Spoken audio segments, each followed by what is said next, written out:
Hey guys, and today's presentation is going to be on ethics and professionalism, and hopefully I get a chance to expand your knowledge regarding ethics and professionalism and raise awareness. So let's get started. If you look up the word ethics in the dictionary, you're more than likely to find a definition that resembles something like this. Ethics is the rules of behavior based on ideas about what is morally good and bad. Now, ethics can help guide our decision-making processes, and it can also serve as an outline for model behavior. Now, in general, people learn about what is right and what is wrong from their parents or the people that have raised them. My parents were the greatest, to me at least, especially my mom, who was something of a hero for me. Although easily I can recall her showing up at all my award ceremonies or even some of my soccer games, sometimes she and I didn't see eye to eye. In fact, vague memories of her telling me to get off our landline phone on school nights still come to mind, although I suppose if you're born in the 90s, that conversation did not happen. Nonetheless, many of those ideas and values have helped shape my outlook on ethics, as I'm certain that it has helped shape yours. So as we proceed in the presentation, I'd like to focus on knowing our why. The sum of experiences all make each of us unique in some way. And it's because of that, it's important that as a school we work towards making sure we understand that there's an aligned standard for us. Now, consider the dynamic that would occur if 10 people, or let's say even 10 teachers, were given the same restaurant experience and asked to discuss what influence would go into tipping for them. One teacher might consider the actual food quality. Another might even consider the service rendered. Then you might have another party altogether who would tip independently of what kind of service they receive and just use a flat rate. In applying the school of thought to ethics, this prompts the question, how can we become more aligned? More specifically, how can we, as a faculty and staff, work together towards becoming more ethical and professional?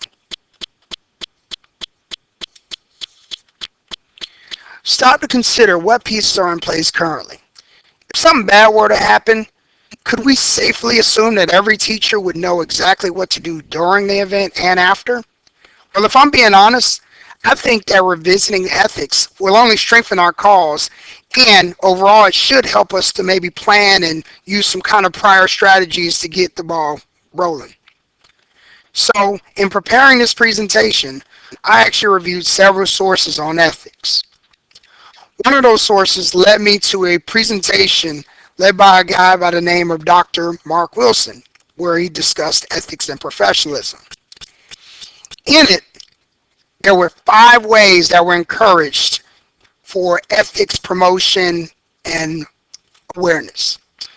Those 5 listings included raising awareness, leading by example, ensuring that there is an understanding as well as emphasized follow-through, and setting expectations to promote accountability.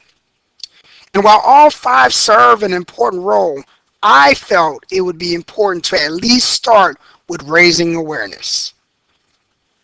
Consider, the number of certificates that have been revoked or denied has nearly doubled since 2010.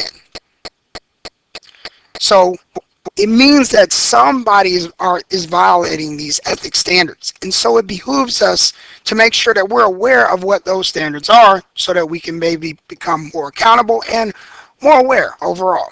So those codes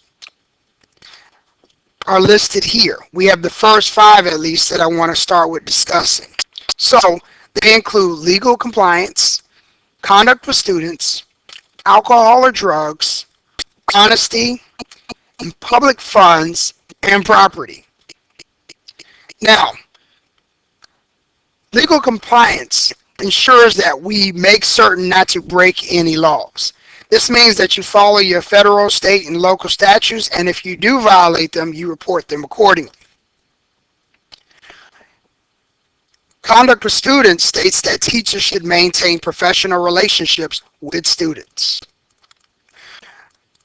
As teachers or professional staff and faculty, we are not supposed to consume or take any alcohol or unprescribed drugs on campus or even at any school events. So this would mean that you couldn't consume anything going to a sporting event or even going to something such as a prom or any event such of that nature. Now, you must display honesty, and that means that you can't falsify or misrepresent information such as taking a sick day to go have lunch. This would also mean that you are honest when you're listing your professional credentials. Now, the code on public funds and property means that you want to use school materials for school stuff. This means that if you're planning to print flyers for a garage sale, you may want to just kind of clear that with your administrator first. Now, the next group of listings includes remunerative conduct, confidential information, required reports, professional conduct, and testing.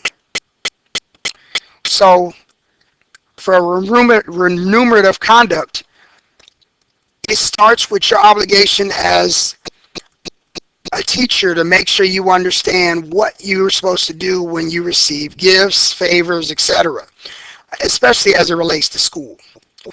This means that you can't accept payment to tutor science to a student that's in your science class. So, next, you have your confidential information, which ensures privacy of student records. Now, according to data from 2018, the last three standards listed received the highest number of teachers that were sanctioned, and that is why I've taken the time to underline them. Now, required reports refers to your obligation and as a professional to report any violations that you observe. For example, if a child reports physical abuse, you are to report this within 24 hours. Now, professional conduct was the highest among three and prompts faculty members to demonstrate integrity within the profession. Finally, there is testing, and this refers to ensuring security on all state-mandated tests. Now, while considering all these standards, it's important to understand that anyone that is a Georgia resident can submit a complaint, and while not all complaints necessarily end up being issues, even one complaint that is true can place a black eye on the reputation on us as teachers. And so hopefully, by reviewing this presentation, we've at least addressed the first part of those 5 ways that I mentioned prior, which is promoting awareness. I thank you for your time taken to review this presentation, and please feel free to contact me should you have any specific questions. Now, if you're interested in more about ethics standards, the Georgia Professional Standards has created a few videos to support ethics education. Also, during my research, I came across this book by Mark Miller that you may find helpful. It is entitled Chess Not Checkers and addresses thinking ahead, a technique I find to be most fitting when discussing ethics. Lastly, you'll be invited to take a short quiz. I wanted to also include the links of the sources that were used in this presentation. Again, thank you for your time and have a great day.